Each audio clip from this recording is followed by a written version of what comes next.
What's up, fam, and welcome back to Recap Kickback. I'm your host, Chappell, and this time we are talking more about the 2024 Paris Olympics, but specifically track and field. That's right. I watched the docuseries Sprint on Netflix, and I have a lot of things to say about it, but I couldn't do it alone. I had to bring in somebody who I consider a track expert. It's my boy, the DJ, MightEMouse. MightEMouse, what's good, man? What's up, y'all, man? What's up, man? DJ MightEMouse, you know what I'm saying? Retired, but PP legend. Retired? Yeah, retired, but also still DJ MightEMouse as far as I'm concerned. Man, how have you been, dog? I've been good, man. You know, life been lifing, but I'm here, dog. You know what I'm saying? Yeah. So for the listeners, MightEMouse and I have known each other for a very long time. We talk a lot of stuff to each other. We talk a lot of trash, but we mostly come together to talk about track and field. So I thought it'd be a cool idea if MightEMouse went and watched the hit Netflix docuseries Sprint that is about the 2023 World Championship, the road to the 2023 Track and Field World Championships, and some of the standouts that we will also be talking about in the 2024 Paris Olympics. So before we get into that, I want to thank everybody for listening. Thank everybody for subscribing. If you haven't already subscribed, what are you doing? What are you waiting for? Recapkickback.com/subscribe. Yeah, go to youtube.com/@recapkickback. Hit that like button, hit that subscribe button, and join the conversation because we got a lot of other content. We've recently talked about Simone Biles, and if you're listening to this in real time, you know that she's still the GOAT, y'all. She did it again. So check that out with me and Latanya. Also, we got weekly House of the Dragon coverage coming every week. This week will be the finale of that. So make sure you check that out and then subscribe and keep up with all the rest of the stuff we have coming your way. That said, we have to get into Sprint. So Netflix apparently has takes its time to really highlight and do docuseries about various different sports. We've seen basketball done, we've seen football done a number of different times, receiver, quarterback. We've seen the Simone Biles docuseries, but I was very surprised to see a track docuseries. MightEMouse, have you ever seen anything like this before? Nah, bro. I mean, you know, growing up, you always got like the highlights and stuff. Like every now and again, you probably get like an NBC highlight, like Michael Johnson. The '96 Olympics was like real big because of like Michael Johnson and stuff. So a documentary, and if it wasn't about like civil rights, like Jesse Owens and whatnot, nah, I was excited. I was excited, dog. I ain't gonna care. No, I got hype about this one, man. And so, MightEMouse, this is the first time I'd ever seen anything like this as far as track goes. I feel like track stars, we'll hear some of them kind of talk about it in this docuseries, but I feel like they don't really get highlighted like a lot of the other major athletes. You know, like there's probably not a human in the world who doesn't know LeBron James. Right. But you know, we have some amazing athletes in track and field who I could never see getting that kind of shine unless Netflix does something like this. So I really enjoyed watching it. What was your experience watching it like? It shined a lot of light on like things that I think people don't really get when like people talk about track. Because I mean, again, like growing up, like you from the hood, you fast, you run on the streets and whatnot, it's cool. But then you get on the track and it's just like, oh, it's just a bunch of dudes running in circles. And it's like, nah, it's a whole like it's the dog pound down here, man. It's war down here. You feel me? Like it was cool seeing like what it was like on their day-to-day lives and like beef between track stars because track is like so like you're supposed to be so like I don't know like put together, like you're not supposed to really be like talking smack and all of this, and it's like now the motherfuckers beefing. I like that. I like that, and I love Noah. That's my boy, dog. Noah be talking that trash, but can you beat him though? Yeah. Ooh, we got a lot to talk about when it comes to Noah Lyles for sure. One of the standouts of this docuseries. But before we get into that, MightEMouse, tell us, what is your track background? What brought you? Why did I reach out to you specifically? Aside the fact that I know you like a little trash talk, how did I reach out to you about this? What makes you so important? I mean, how I say this? So like, I ran track in high school and whatnot. Well, middle school, got to high school, wanted to do it in college, didn't really work out or whatever, but I just remember what it was like being a kid and seeing Michael Johnson put on some gold spikes and run that 200, dog. Like it was something about that moment. It was so magical. And from there, it was like, I started watching, bro. And like, I've kept up through the years. It's like pretty current. I say I'm pretty current, man. Now I say expert, you know, but I know what I'll be talking about though. You feel me? Yeah. Yeah, I can no, definitely. and I can learn something. So if I ever get told something I ain't never heard, I'm like, cool, you know. But I can at least stand in the ring. You feel me? Oh yeah, no, definitely. I knew I had to reach out to you because I was like, okay, anybody I like talking about track and field with is definitely you. And I know you're pretty knowledgeable as well. So this is going to be a good time. Obviously, we need to talk about the 2024 Olympics, but let's talk about sprint first. It actually came from the same, I believe, the same producers as the people who did Full Swing, which is the docuseries about golf. They did Formula One, Drive to Survive, which I think Rob and I covered on the Nothing But Netflix podcast. Breakpoint, which I think is about tennis. But now they bring us Sprint, the world's fastest humans. And so that's what we're looking for. This is the journey to the 2024 Paris Olympics, but it's last year. So this is the 2023 World Championship that we were working our way up to. And we're following some of the biggest names in track and field, including Noah Lyles, Sha'Carri Richardson, and several other people who we'll get to as well. But let's start with who I would consider who was probably the star of this entire docuseries, who I know you're dying to talk about, Noah Lyles. Noah Lyles is currently in the Olympic Games right now, trying to prove all his haters wrong, trying to shut up all the people that he got in his ear. But in this series, Noah Lyles is really presenting, his full self. We're seeing, a lot of his backstory. We're seeing his interaction with his mom, but then we're seeing the Noah Lyles that you and I both know, which is the dog on the track. What did you think about this side of Noah? Yeah, what'd you think about it? Like, you go back watching him when he was younger, you could tell he always had the confidence, and then of course, like, he started like, when was it? It was his first world championship he won, where he sprayed his hair to be like Ultra Instinct for the GOAT. Mm-hmm.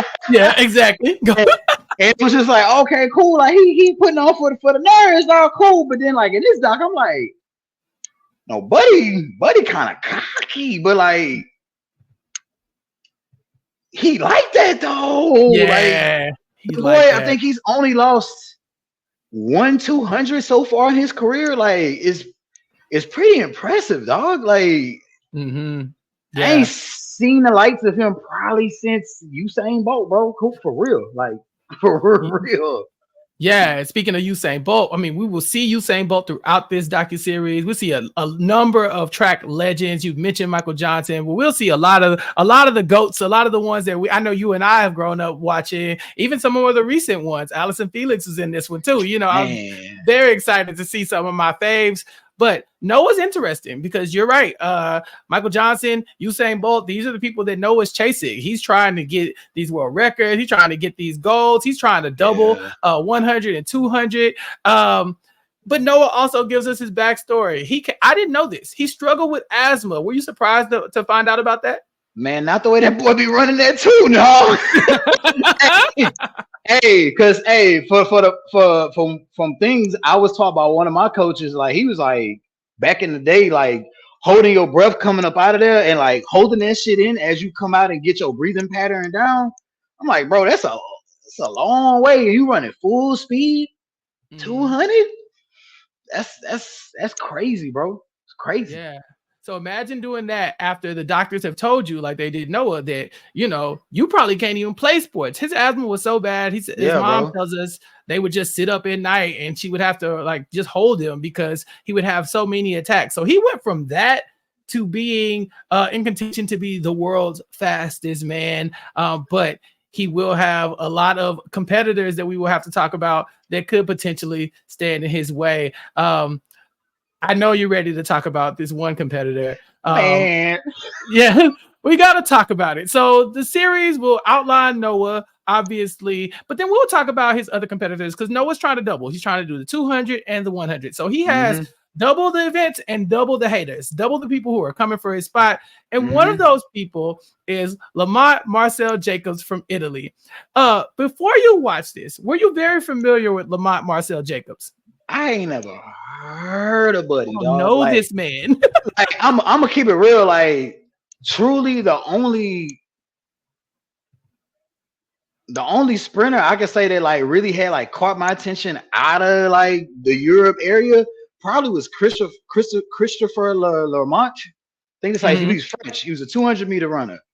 I was always rooting for him. You know what I'm saying? White boy had wheels. He used to keep up with us. You know what I'm saying? He was cool, but Marcell, I saw that like, okay, he made it to this round. Okay, he made it to the next round of Olympics. I'm like, okay, who this dude? So I guess he's fast, but before that, never heard of dude, dog. Never heard of him. Nope. So a little backstory about Marcell Jacobs is that he actually, his mom is Italian, but his dad is African American. And I was like, very early on, I was watching this, and I was like, is everybody in this docuseries black? Because I mean, he Italian, but I'll accept it. You know what I'm saying? You know, I got to root for us. We know why. We know why. So he also, what you might not know, he also was born in the great state of Texas. He's born in El Paso. I believe his dad was an Army soldier in the United States. And so he's actually born at Fort Bliss in El Paso and eventually ended up moving around. And so, here he is running for the Italians. At the point where we find him in this series, not only is he running, but he is fresh off of one of the biggest wins, one of the biggest shockers too. I don't think anybody saw him coming, but Marcell Jacobs goes into this docuseries as the fastest man in the world. Were you surprised by that? If Zharnel Hughes when the fall started, that man was getting second place. I'm standing 12 on that. I'm standing 12 on that. I knew Fred Kerley wasn't gonna beat Zharnel. I knew he wouldn't.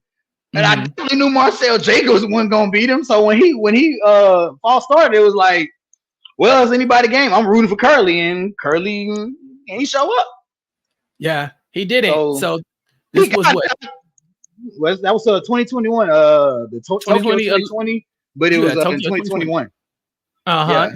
The 2020 Tokyo Olympics. He ran a 9.94 and he won in his first 100-meter heat or whatever. And then he goes on to become the first Italian to ever reach an Olympic 100-meter final. And then he goes on and beats Fred Kerley. Andre DeGrasse, I believe, is the other one that he beat. Linford Christie was the first European to win that. And so, I mean, since 1992, that had not happened for anybody from Italy or from Europe for that matter. And so he did something that nobody expected him to do. But you made a good point. He was able to win that because we saw another one of the people that we follow throughout here, Zharnel Hughes from England. He had a false start. Mighty Mouse. We learned a lot about Zharnel Hughes. What did you think about the way they portrayed his story as somebody who should have potentially won that race and then struggled with a lot of false starts after that and kind of put him on the back burner to somebody like Noah Lyles, who is our front runner in this entire series? I mean, that's a bad way to that's a bad way to go out in the Olympics because you can call it a choke. You can say choke. It's fine. That was a bad choke. And I mean, it followed, like that's something, having a false start in the event like that takes a lot of discipline and character. Usain Bolt did it in the Daegu 2011. He false started and that new rule had just got implemented with one false start, you out. Johan Blake went on to win. Johan Blake wasn't beating Usain Bolt in that, but he became the world champ that year. And Usain Bolt, they never false start after that. But again, it take a different type of character and whatnot to come with him. I mean, he just struggled with it. But once he got it, he was cool. Now, what I didn't appreciate is how them British folks out here calling him a fake Brit. I'm like, y'all done colonized everything. Like, what are you talking about, bro? Like, he's British. If your flag is hanging there, then he is British. Yeah, that's a good point. So one thing that I learned in this docuseries is that track is so big in Britain. It's like one of their biggest sports. They were talking about how the track stars over there are kind of like the equivalent of what a football or American football or American basketball player would be. Right? These are the celebrities when it comes to athletes over there. And so they were very proud that someone had finally broken this record, that they finally were getting another medal, but they weren't the most proud that it was Zharnel Hughes. I believe they called him a plastic Brit at one point, meaning that plastic. He wasn't exactly from London or England. He was actually from Anguilla, and that has been colonized by Britain. And so the nerve of these people to colonize this man's country, these islands, and then tell them, well, you're a part of us, but you're not like us. What is up with these people? He said that we learned the history. We learned the anthem. Yeah. So he ain't British. I mean, he sound British, you know. He got a little bit it's like a little almost like a West Indies sound in him too. You know what I'm saying? Like you can tell down that there's like African like ancestry heritage, whatever you want to call it, in there. But the man British, like he British. But when he out here breaking records though, now y'all want to claim him, man. Yeah, that was tough to watch because you could tell it took a toll on him, you know, because he goes from being somebody who he has this big moment. We saw that he did break that European record. But again, am I still going to be like, am I doing this and not being accepted? Why am I running for a country that doesn't accept me? You know, that's a big thing to like struggle with and a big pill to swallow, while also knowing that you still got Noah Lyles to deal with. You still got Marcell Jacobs to deal with. And you also have somebody else who you named earlier in Fred Kerley. What did you think? So Fred pops up about 4 episodes into this, 8-part docuseries. I honestly didn't even think we were going to see him. What did you think about Fred's appearance? I guess, you know what I'm saying? He caught everybody by storm. I mean, he went from being a 400-meter runner down to the 100. That's a big jump. Like, that's a big jump. That's like a 100-meter runner going to the 4. That's usually you go 1, 2, or 2, 4. You never go all the way down and like skip in between the two. You don't really do that. Like, Allison Felix is one of the very few that was able to do that and had success in it. That's why she the GOAT. But I mean, he had a good little run. He had a good little rise. I think he win that world championship in 2022. Yeah, I think he did. I believe so. Yes. Yeah, he won it in 2022. But since then, where he been? Yeah, so that's one of the big questions that we've been talking about with Fred Kerley is that Fred Kerley comes on. He has a lot of swagger about himself. You know, he comes in and you can tell. It's like, I'm not about to do a lot of talking. I ain't got to do all that. I'm about to run. I'm about to win. And he's a big guy. That's a big dude to be running like that. Yeah. So Fred Kerley, also the second person that we've talked about from Texas in this docuseries. Just don't throw that out there. You know, listen, country boy. Because we get to claim the Italian too now. You know, now that I know he's from El Paso, we get to claim him too. Right. But Fred Kerley out of Texas A&M. We see his interaction with Noah Lyles. I think that's the way they paint him in the series. It's like you have Noah who's a certain way, you have Fred who's a certain way, but they're very much competition. But they're not really friends, Mighty Mouse. What would you describe as the relationship between the two of them? I mean, you either got that dog in you or you don't. And I think Noah got more dog in him. I ain't saying Fred Kerley ain't got no dog in him, but there's levels to this. You know, you got pit bull, but then you got a goddamn like husky. You know what I'm saying? Like closer to its actual like, you know, wolf. You know what I mean? Like different type of dog in this mug. You know, so I mean, Noah talked his ish and he meant it. Like, hey, you talking all this about I'm the fastest in the world? Well, they all say that till they get beat. I feel like I got to see you after this press conference because you ain't gonna embarrass me like that in front of all these white people, dog. Yeah, bro, don't embarrass me like that. Well, that's the thing when it comes to Noah. He gonna talk his noise. He gonna talk his noise at the press conference. And Fred really didn't have a lot of patience for that. I like the scenes where they were in it together because you really did get to know the personalities of these people a little bit more, you know. So we saw Marcell, he's the Italian, but he's very flashy, right? Everything he dripping from head to toe. I think he had Prada on from head to toe. He's like in the magazine, like this man is oozing celebrity, but also there's questions about, is he actually gonna compete? You know, your boy Marcell, we know he won this title, but when is he gonna defend it? Then you have Noah who's walking around, he's very swaggy in his own way. Noah, you can tell he is the star of his own story. You know, everywhere he goes, people taking photos. He got people taking photos of him. He walk into the room. He don't even go talk to people at first. He got to go take his photos first, then go dap everybody up, and then go sit by himself, you know?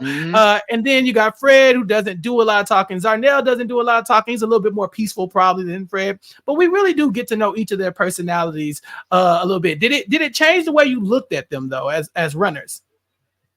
No, I mean, it was pretty spot on. Noah's like very, very confident, and Fred Kerley just like, hey, I see you on the track, bro. Like, I don't talk, because he really don't say much. So even in that interview when he was talking, I was surprised he said that much, because Fred Kerley don't talk. When he do his interviews, it's like he just trying to get his medal and go. Like, you know what I'm saying? Trying to get these flowers, toss them, hi, I'm out. He run like talking. Noah like me. He like that spotlight. Mm-hmm. He was born for it. You feel me?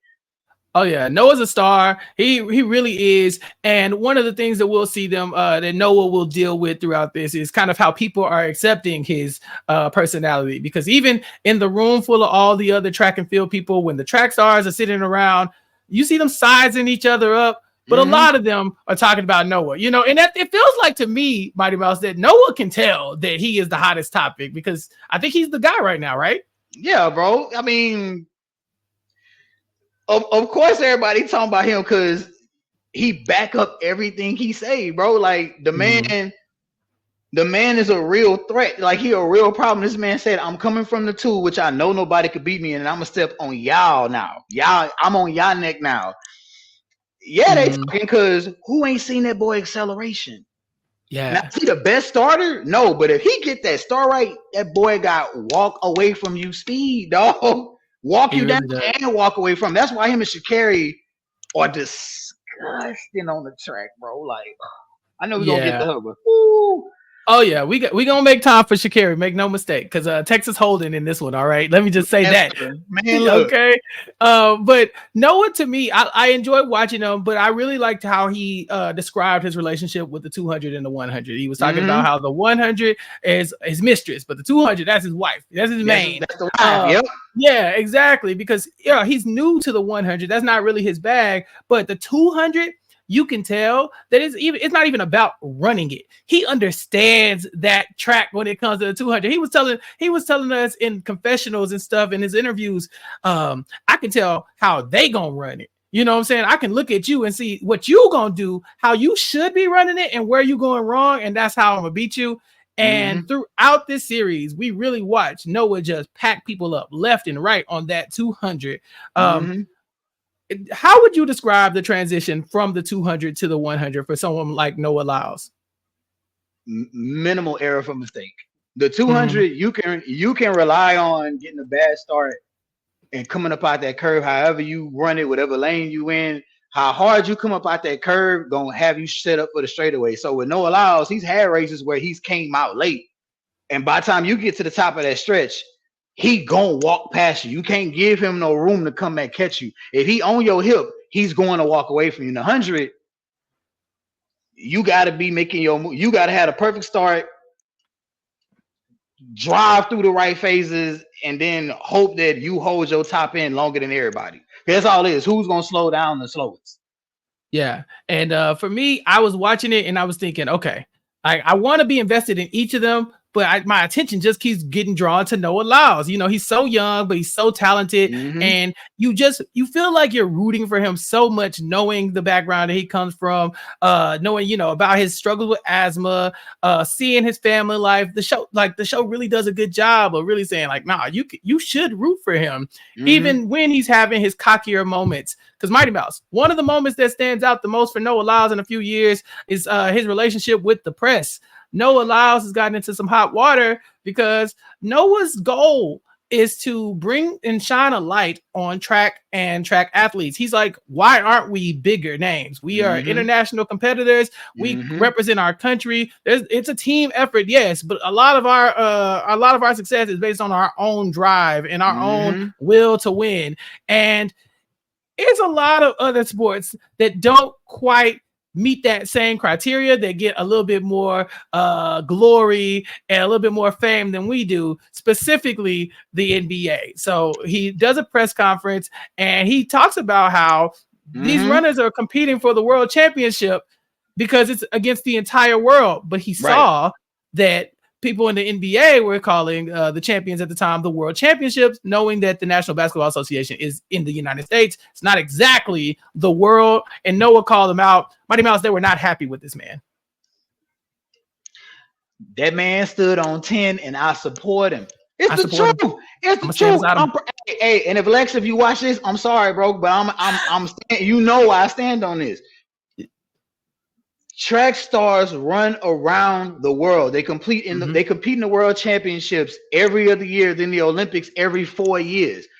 They make their money from being fast, you know what I'm saying? Racing people from around the world. And whenever it's on the US circuit, it's known as the US circuit. Other than that, the Diamond League is all around the world, mostly in Europe for the most part, bro. Mm-hmm. How you a world champion and you playing only teams in the state? I get, because, oh, well, other people from other countries come and play. Yeah, I get that. But even in the MLB, they play against players from Japan is on the other side of the world. Mm-hmm.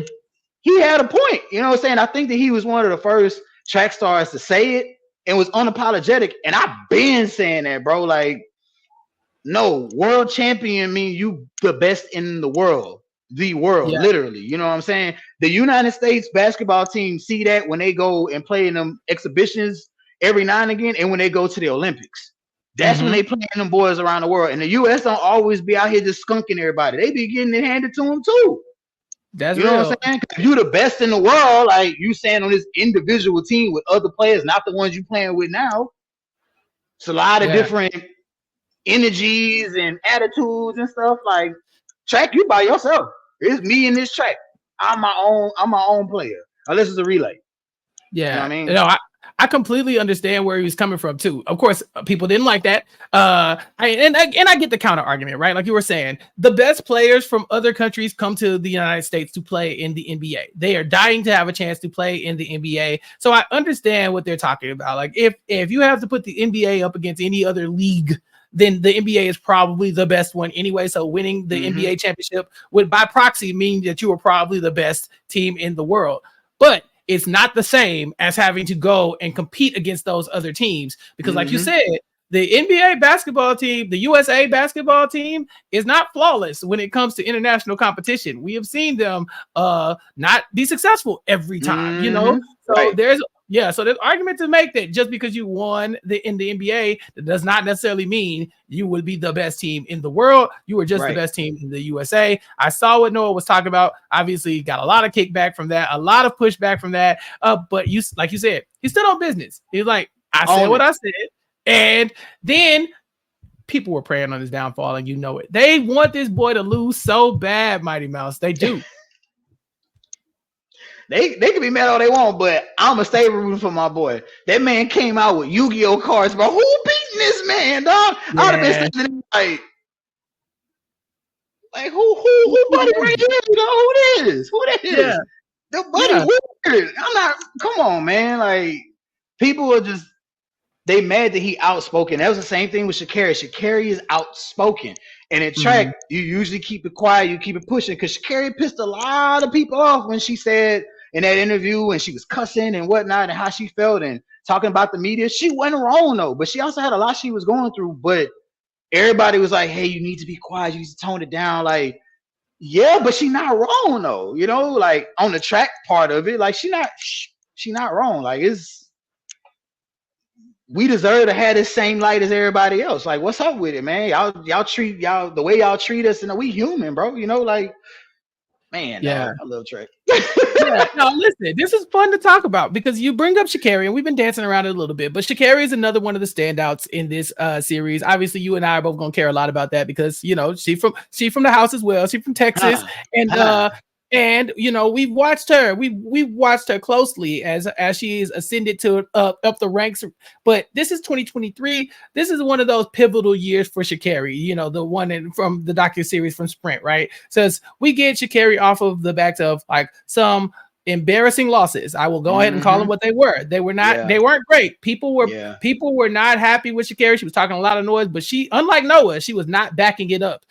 There were several different competitions where she did not place, or you know, she was talking a lot of trash. So people were honestly preying on her downfall too. And so in this series, we kind of start after the controversy and talk about what is Sha'Carri going to do to now that she needs to take her place and try to get back to the Olympics and also to try to win the world championship in 2023. And she has a lot of people standing in her way. And you know exactly what I'm talking about, the Jamaicans.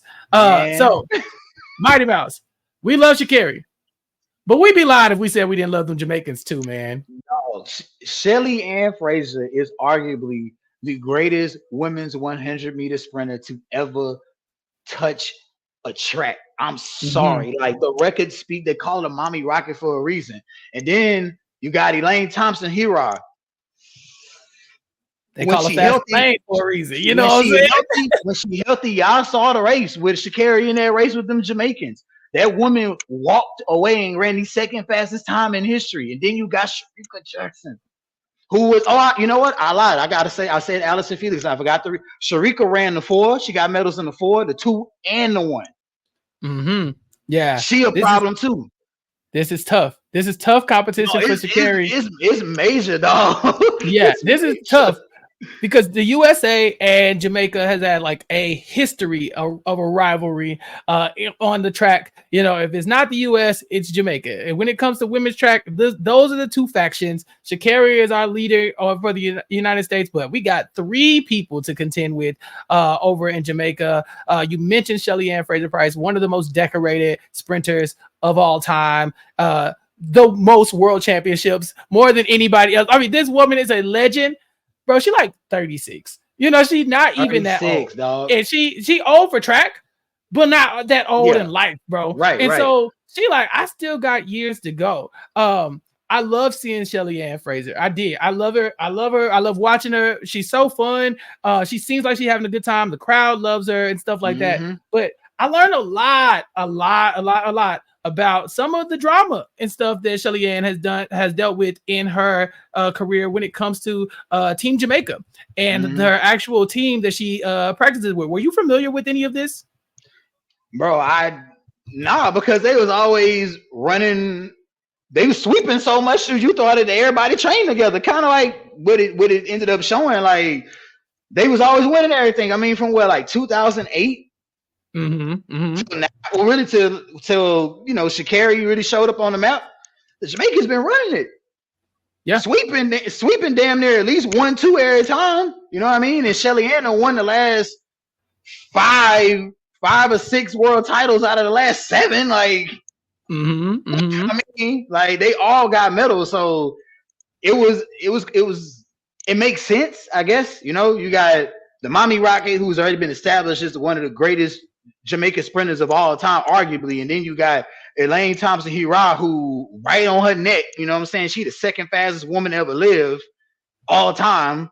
And then you got the youngster, Shericka, who catching everybody like on the low. You know what I'm saying? She the sleeper. You know what I mean? Like, yeah.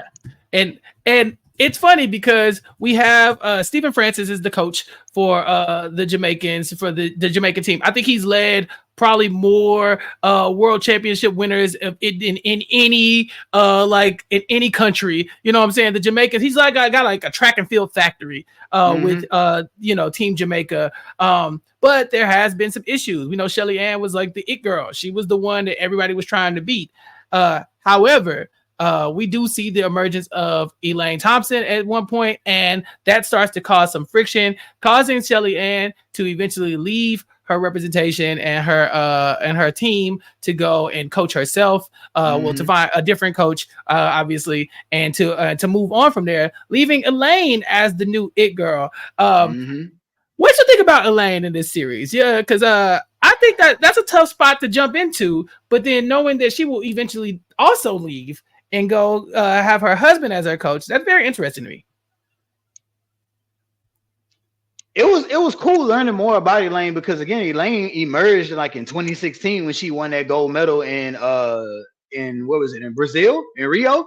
And then she kind of like, her and Shelly-Ann was just back and forth. So you never really got to like see like their relationship or like what beef might have been there. So like for me, it was really interesting just diving into her life and like the injuries that she's been dealing with and why she's been off the scene so much, because she has not been on the same caliber that she's been on since the race when she ran was at 10.54.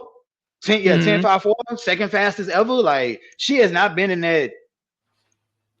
She hasn't been in that form since. So and I think that's like Beijing Olympics is when she gets like the Olympic record. And then, like you said, she ends up leaving Stephen Francis as her coach because he's the co-founder and chief coach of MVP, which is their track club over there. And you know, when Shelly Ann was there, I mean, there's competition, obviously. You know, her and Elaine are the competition against each other. Shelly Ann leads because she probably is like not really feeling the competitive spirit between the two of them. You're teammates, but you're also, you know, like you said, track is an individual sport in a lot of ways. So most ways, honestly. And so you kind of want to be able to carve your own spot. Shelly Ann had already gotten 5 world titles by the time this rolled around, like 5 of them. Yeah, Olympian champion multiple times, most successful female runner of all time. I mean, you name it. So for now, Elaine to kind of be coming and taking the spotlight, that have to be tough. Elaine will go on and win a bunch of championships after running for 11 years. She beat Shelly Ann in Rio. I believe she got at least that was Tokyo where she set that Olympic record. She beat her in Tokyo too. She beat her in Tokyo. Exactly. And so between those two, it really felt like that friction leads them both to end up leaving MVP. And you brought it up, but it does feel like Elaine hasn't been on the same level as she used to be. Do you feel like it's just the transition to a new coach? Do you feel like maybe, maybe she shouldn't have left MVP? What do you think about this? I don't know, man. I mean, in track, injuries are just prone. It's depending on how bad your injury is. You never run the same.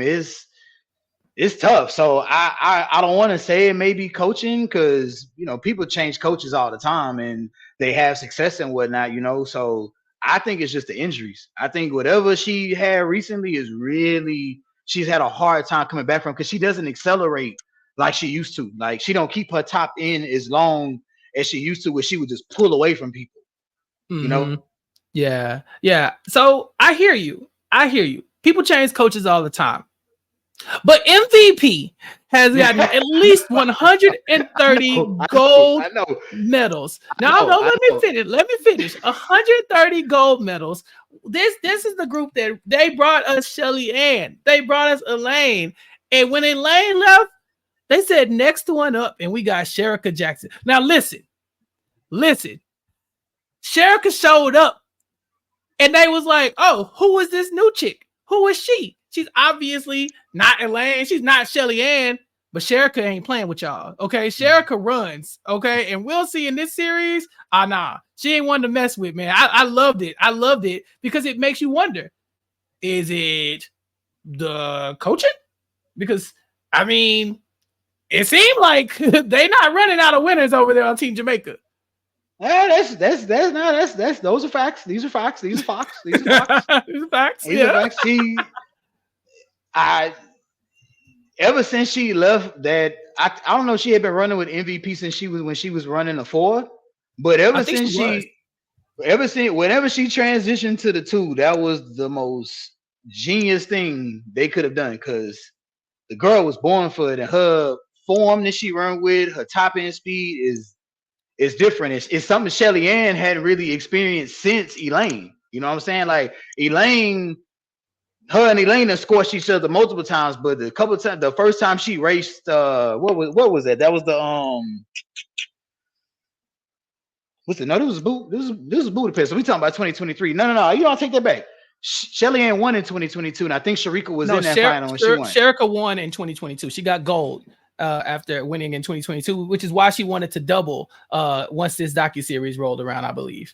Not yet. Oh, and she got that in the 2. She didn't run the 100. She didn't run the 100. Yeah, so this is her first time running with her, and like you see in the times and like the track stars, you ain't got to really race a motherfucker to know like she ran a 10-8.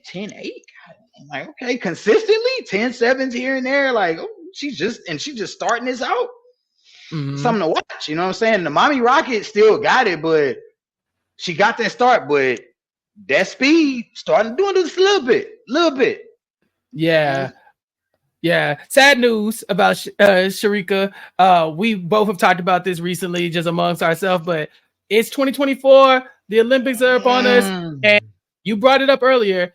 Injuries will really derail a championship run. We will not see Shericka in the next few days in the Olympics. How do you feel about that?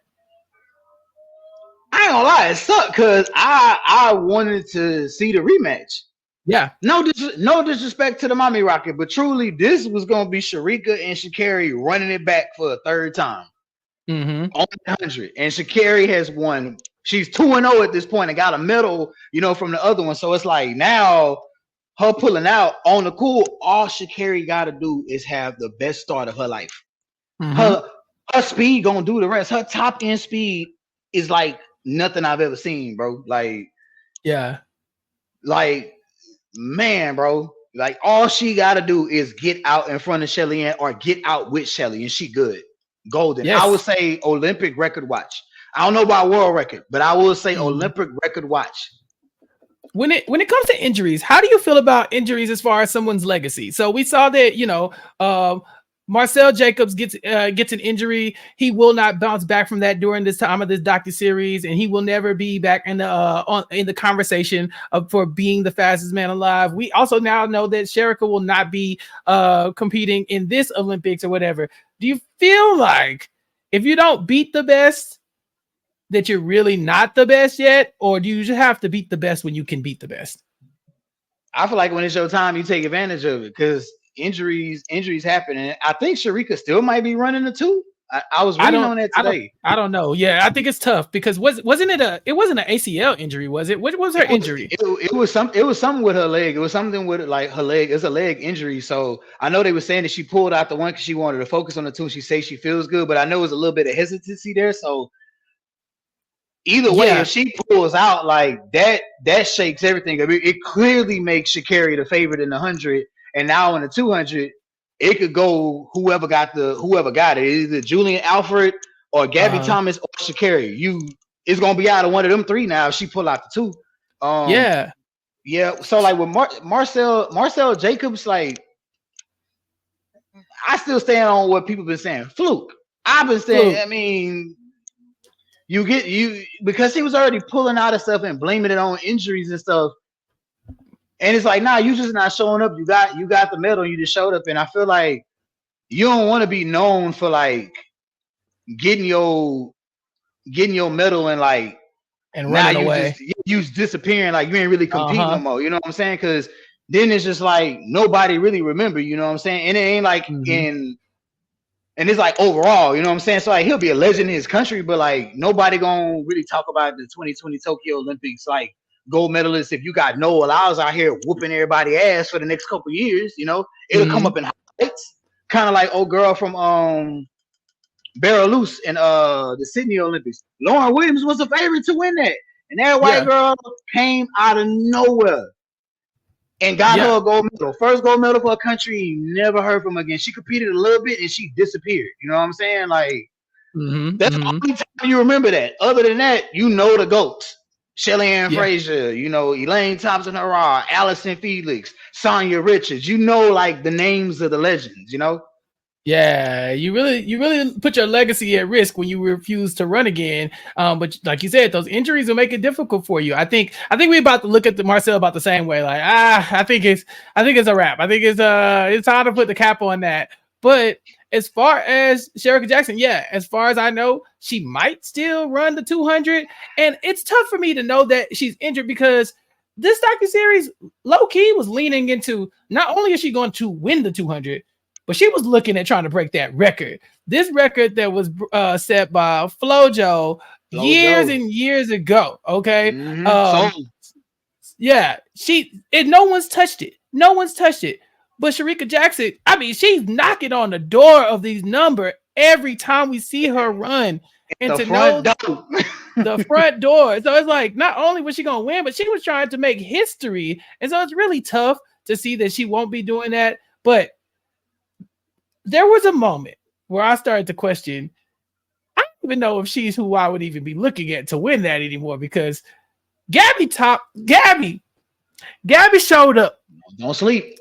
Gabby showed up in this docuseries, and I was like, wait a minute, hold on. We might have us a game here. You know, Gabby Thomas. Don't sleep, dog. Yeah, Gabby Thomas from Harvard shows up, and she is she's her, again, very different personality types than somebody like Sha'Carri, who's a little bit more flashy. Gabby seems a little bit more reserved. She's like very likable. She seems very just smiley and happy. But when she hits that track, they talk about, I think it's Otto Bolden talks about killer instinct. What do you think about Gabby Thomas and her prospects to win in this Olympics coming up? Gabby Thomas has got to execute. That's all she got to do. On the cool, the difference between her and Shericka is that Shericka got a better top end speed, but Gabby in her most recent race, she got out super late and had to walk down. But the fact she was able to walk them down and still cross the finish line in this last race and get first place when she was like in fifth, that shows she got the potential. It's just she got executed. So I feel with Shericka ain't there, she the favorite. Truly. Yeah. Julian Alford, I would say, will probably be second because Julian Alford a monster too. But Gabby is clearly the favorite at this point now. Shericka pull out. Yes. So we learn about Gabby. We see kind of her story. She, like I said, she's very she seems very chill for the most part, very happy. But when she get on the track, she a dog. Like all the rest of these ones we talking about. These are the ones you got to be looking for. We'll see that those are the Jamaicans' biggest threats to winning gold and to breaking these records is that Gabby is around and she's not going to be easy to beat. So we'll see that even in this series, Gabby and Sha'Carri go up against each other in the 200. I think Gabby gets first and Sha'Carri gets second, and people are starting to asking if Sha'Carri if she's going to be one day in the running to beat one of these Jamaicans. But we haven't given Sha'Carri enough time. Not only does a lot change for Sha'Carri before this, but since this series, since this the Diamond League this time. Oh, we've seen Sha'Carri running like we've never seen her run before because by the end of this series, she mops up the Jamaicans, sure does. And the way she did it, bro, had me standing up. I was watching Netflix in the middle of the night, maybe 1 a.m. or something like that. Just kind of watching, knowing we were going to talk about this eventually.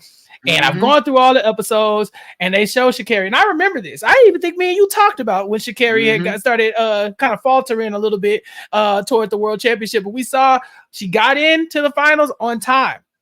She got in. She had to make sure because they only take the top two qualifiers from each heat. And then you got to get in on time at that point. Yep. She got in on time. That gives her the furthest lane out. The Jamaicans are in the middle doing what they do normally. Sha'Carri ends up winning this race for getting in on time. The first time it had ever been done. And Sha'Carri comes out like a bullet and just smokes them. Shelly Ann left in the dust. Shericka left in the dust. We see it's Sha'Carri coming out on top. And since then, Sha'Carri is the one to beat. How excited are you to see Sha'Carri in these Olympic Games? I knew my girl just needed to heal, dog. I knew she needed to heal. If you've been watching her, people from Dallas that know her been watching her since high school. I was watching her since college. If you saw what she was doing at LSU as a freshman, you knew she was different. So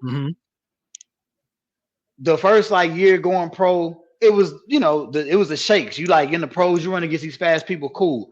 She got a little momentum, and then of course the drug stuff and everything, losing her mom and all that. She was hurting, bro. I just wanted her to get better because the girl potential was there. And man, when that girl came back, bro, all Sha'Carri got to do is run her race. And I love her coach. I believe his name is Dennis Mitchell. If I'm correct. Yes. Part of the world record 3740 to the US in the 1992 Olympics. If I'm correct, that was in Barcelona. Yes. Bruh. When it showed who he was, I was like, dog, he looked familiar. When I saw, I was like, oh, okay, cool. She got the right coach at Master Energy because he perfect coach for her. He with it. Yeah, she need that, and he also know how to make her contain that dog in her till she get on that track because she was shook. And after that semi round in Budapest, bro, I almost got rolled up at work for cussing because I'm like, dog, what the? Yeah, girl, what you doing? What are you doing? Right. Bro, you not about to throw this away off of that, bro. No, girl, you done had a great season. Come on. And man, when she lined up in lane 9, bro, they had that camera on her. She was staring down. And I'm like, she got a shot. It's gonna all depend on her start. And when she took off, you usually see Sha'Carri slightly behind a little bit, then you see her walk up. She was with them Jamaicans when she came out. And from there, bro, it was crazy just watching her accelerate. By the time she hit the 10-meter mark to the finish line, I was already screaming at work, dog. I was in the back yelling, dog. I knew she had it, bro. I'm excited for her, bro. She she's transcending track in so many different ways. She's FloJo reincarnated, bro. Like it's crazy, bro. Like Gail Divas, like she's Gail Divas and FloJo together. Like the long nails, the flashiness, beauty, and the I'ma talk that ish and all that. FloJo might have not talked a lot on camera, but you could tell by what she wore. She made people uncomfortable because she was too like her outfits and stuff that she wore. But could you beat her though? Right. Because at the end of the day, you gotta beat her. You can't beat her. Record still standing. You know what I mean? Like, and that girl if you don't beat her, if you don't beat her, it don't matter. And I think a lot of people, they find that kind of stuff hard to swallow. You know, you got somebody who is, first of all, anytime a woman is outspoken, people are gonna be mad. And so she already talking and like it's track, so they're not used to people talking noise and track anyway, because you know it's a very focused, like tapped in game where you all in your, it's about you and the track. So a lot of times that outward expression really don't be felt across, you know, different platforms. But Sha'Carri, in this age of social media, no, we see Sha'Carri, we see her and we hear her, and people were uncomfortable with it. But the thing that's gonna make them the most uncomfortable is that they can't beat her. They can't beat her. And I think this time around, ain't nobody touching Sha'Carri. Not this Olympics. 5-0 this season. She 5-0 in 100 this season, dog. Like, I think she ain't ran nothing slower than like a 10.85 or something like that, bro. Like she's been running like sub 10.8s and shit, bro. Like the girl been on fire. She has the fastest time in the world this year at 10.7. Like the only competition she got with Shericka being out truly is Shelly-Ann Frazier, and that depends on Shelly-Ann start. If she lets Shelly-Ann get away from her, she gonna have to work to beat her. Don't say she can't beat her, but she gonna have to work for it. You know what I mean? But I feel like that's how you gotta go at the GOAT. You know what I'm saying? You got to. Yeah. You know, you like the last, what was it, 2008, 2012, she got 2 from there, and then Elaine Thompson-Herro had 2016 and 2020. So here we are now. Who gonna be the new one? It's been ran by the Jamaicans for the last 4 Olympics. Yeah. You know what I'm saying? It's time for somebody else to step up. We might see Sha'Carri do that. I think it's time. It's time, bro. I'm trying to think. When's the last time an American won a gold medal, bro? I think it's been Sydney.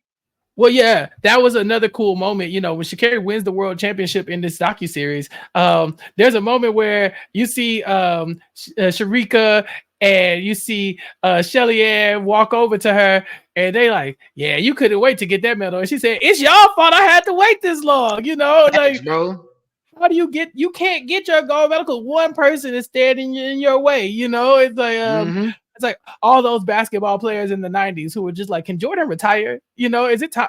Like all the basketball players in the 2000s, like, can LeBron leave? You know, like those people, the people who were like right there, they would be great Hall of Famers. But it's one person standing in the way. And unfortunately for Sha'Carri, it's been one of the best sprinters of all time. At least it's the best.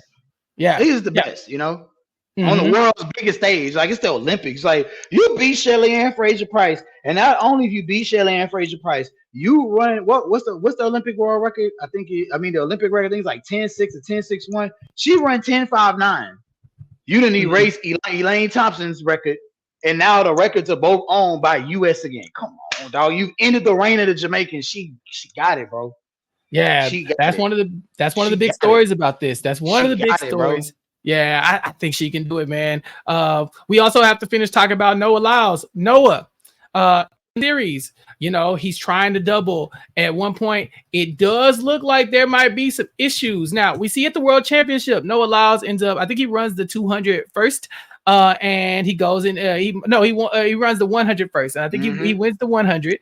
And then there's a little time between the next race, and he has to get on a shuttle. He has to get on the little golf cart and ride it across the compound or whatever to get ready for the next race. He's doing his normal rituals. We're all ready for him to do it because all we need to do is all Noah got to do is get on the track because we know the 200 is his baby. If he can just get there, then he should be fine.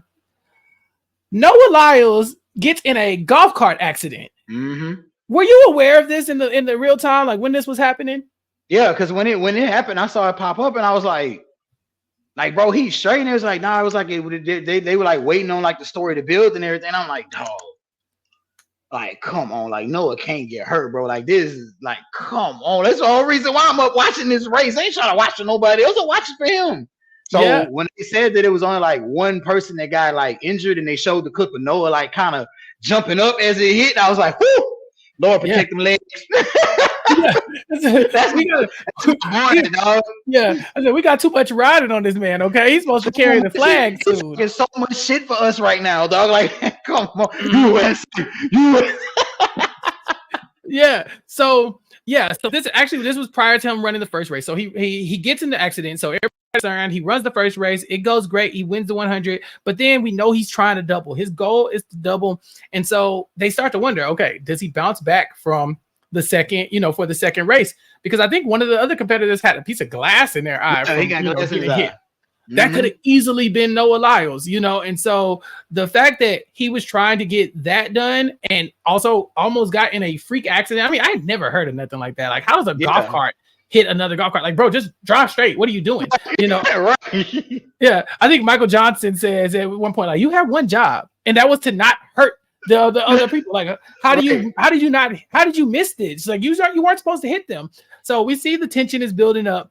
Everybody's concerned. We don't know what to do, and he's fine. But could he be shaken up? Could maybe he have an injury that he doesn't feel quite yet? There's a lot of other variables that come into that.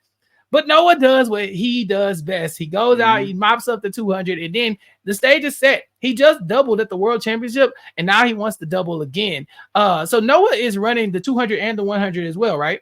Mm-hmm. Yeah. So he's trying to double at the Olympic Games, and that's not an easy thing to do. Most runners are not able to do something like this. It's not. It ain't been done since the bad man himself, man.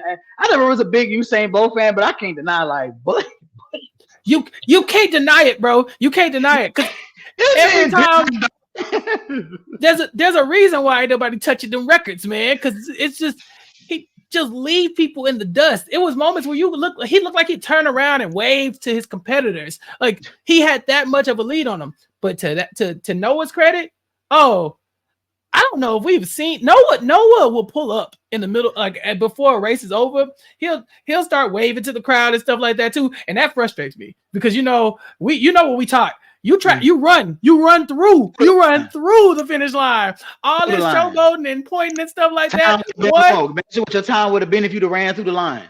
Yeah, exactly. So I think if Noah is tapped in, I think he's gonna do it. What you think? You think he's about to double?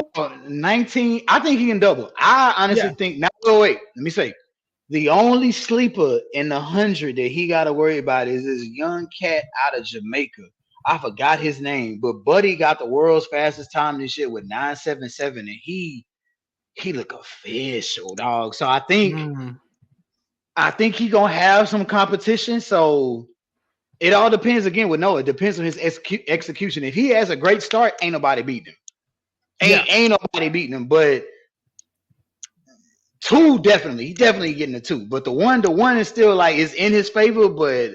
That boy out of Jamaica, a sleeper, like for real. Sleeper, dog. It was such a dramatic ending to a series. Honestly, watching Sha'Carri and watching Noah end up coming out on top, but learning so much about their competition for 2023 World Championship. But again, like you said, it's been a year. It's 2024. A lot of these big names that we talked about, we not seeing this in this Olympics, and it's because you're only as good as your last race. You have to be able to get here, and you have to win other races to do that. And if you don't win, then you won't be in the running. So we see that Fred Kerley will make it. He's going to be in the Olympics this time. Noah Lyles will be in the Olympics this time. But I don't think are we getting Zharnel? Is Zharnel running this year? I believe so. I need to double check on that, but I believe he qualified. If I'm correct. I believe he did. We might get Zharnel. I'll double check on that. But we're definitely we're not getting Marcell, right? We're not. And I don't think we're getting. Are we getting Elaine as well? No, Elaine didn't qualify. She didn't qualify for the Olympics. Yeah, which is tough, right? Because we spent this entire time getting to know these people, but as we said, you gotta win. You gotta win to get here. And so we have a completely different stage set for what's going to come up in the next couple of days, because track and field starts. This podcast gonna drop today. So track and field starts today. You know, the time change over in Paris. They about to start running, and I am so excited to get into it. So just for the record, your favorites this time, Noah and Sha'Carri? Yeah, bro. Like I'm gonna be more tuned into Sha'Carri than anybody. Like I already know tomorrow they running the first round of quarter heats. I just need her to get out. That's all she gotta do. The first round she can jog out the gate. She gonna be in there with scrubs. She gonna semis where I need her to focus and get to the final. And the final and the semis are gonna be on Saturday. So I'm already locked in for that. I'm already locked in. Like I gotta see my girl. The only person that I say if Sha'Carri loses and I'm okay with her losing to besides Shelly-Ann Frazier is Talu from the Ivory Coast. She the only one because she can't never finish on the big stage. Like she always get fourth. And she the only one I'd be like, all right, like she got a gold medal finally. She gonna retire. And if Shelly-Ann wins, she gonna retire. Cool. Either way, it's still cool, but I think my girl got it, bro. I think my girl got that in the bag. Yes.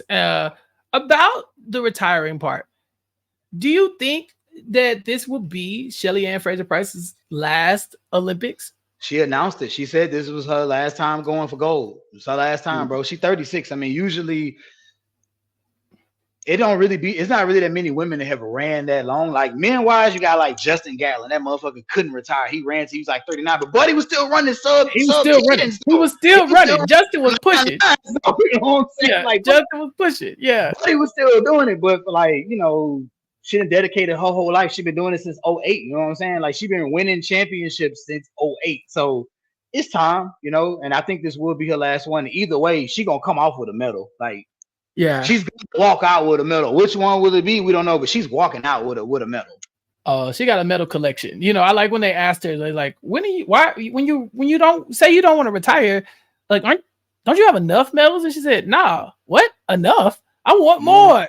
And I think that's the kind of winning spirit that you want from track and field. You want that. You want these people who are hungry to win. That we know that when they are not running, they're trying to make themselves better runners. You know, they're trying to do whatever it takes to get the edge on the competition because, like we talked about, they're not just running against each other. They're running against times. A lot of times they're running against the ghosts of other people who are not even around anymore, people who are not running. They got to beat those times. They got to beat people they've never met, people from around the world. If they clock in a time over in Jamaica right now, the Americans got to beat that time or they're not going to be in the running. And you want to have that standing on people saying that you're the best in the world. You want to come in with that power, you know, saying that I'm first, I'm the one to beat. And so we'll see a lot of that coming soon as we talk about these Olympic Games here in Paris. And so MightEMouse, we gonna have some fun days ahead. It's gonna be stressful, it's gonna be fun, but I think we're gonna have a good time here in Paris.